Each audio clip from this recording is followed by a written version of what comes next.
জ্ঞানৰে পাথৰ আমাৰ অসমৰ ফালিলে ডাৱৰ নীল আকাশৰ মানে পৃথক কৰি সেই জমল বৰ সন্তান কৰি খুৱাই দিম তহঁতক মৃত্যুৰ শুভ্ৰ দলিচা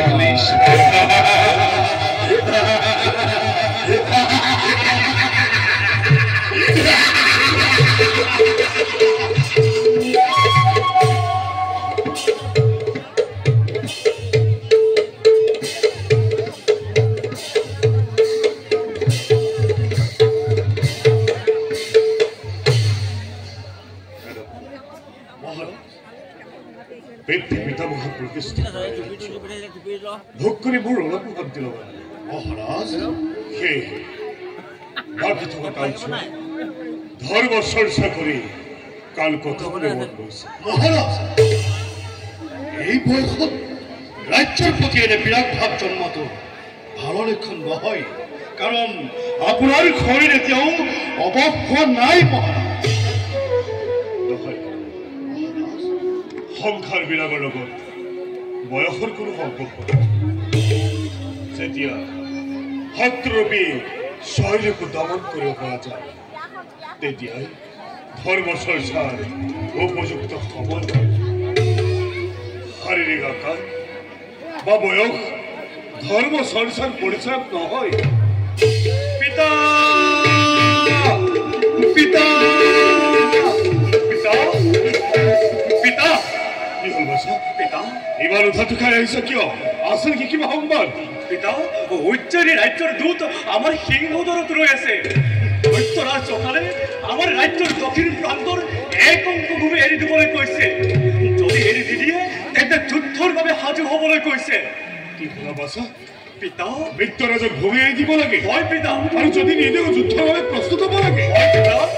সেনাপতি মহাৰাজ ইয়াৰ উপায় কি তাৰ বাবে কোনো চিন্তা নকৰিব মহাৰাজ নিজ সদায় নিজ এতিয়াই ততক্ষণ বিনা যুদ্ধে হস্তিনাপুৰে এক বিন্দু ভূমি এনে নিদিয়ে মই আহিব বাছা পিতা অসুৰৰ লগত শত্ৰুতা মৃত্যুতা একো নাই যোৱা সেনাপতিৰ লগত আমাৰ সৈন্যগণক সাজু কৰা পিতা যিকোনো মুহূৰ্তত অসুৰে ৰাজ্য আক্ৰমণ কৰিব পাৰে পিতা মনত ৰাখিবা বাছা পিতা এই পাণ্ডৱৰ সুখ্যাতিত যাতে কোনোদিন চেকা নপৰে নিশ্চয় পিতা আজিলে বলা আজিলে সময় মতে ভঙ্গ কৰি বলো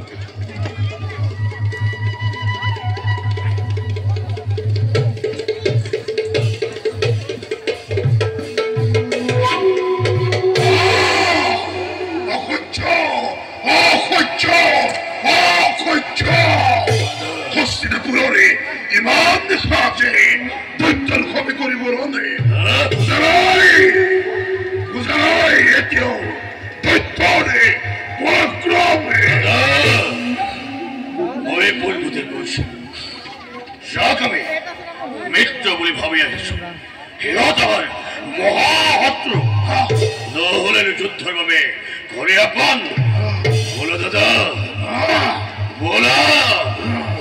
ক্ৰোধৰ অগ্নি জ্বলাই অহংকাৰী কৰিব আমি বলো দাদা রণ যাত্রা আমি করু আরম্ভ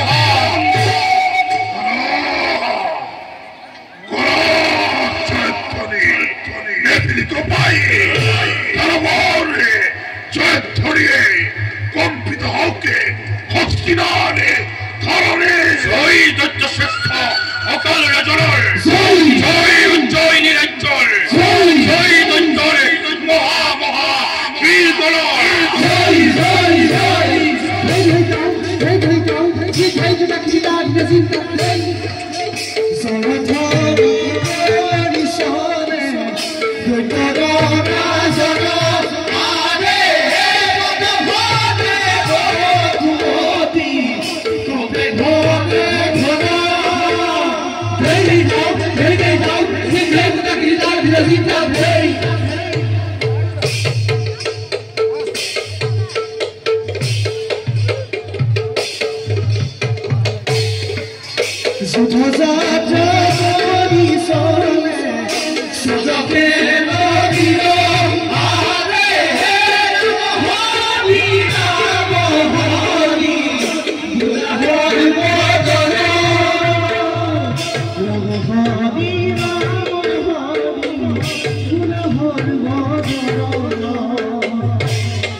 হস্তিনাৰ পৰা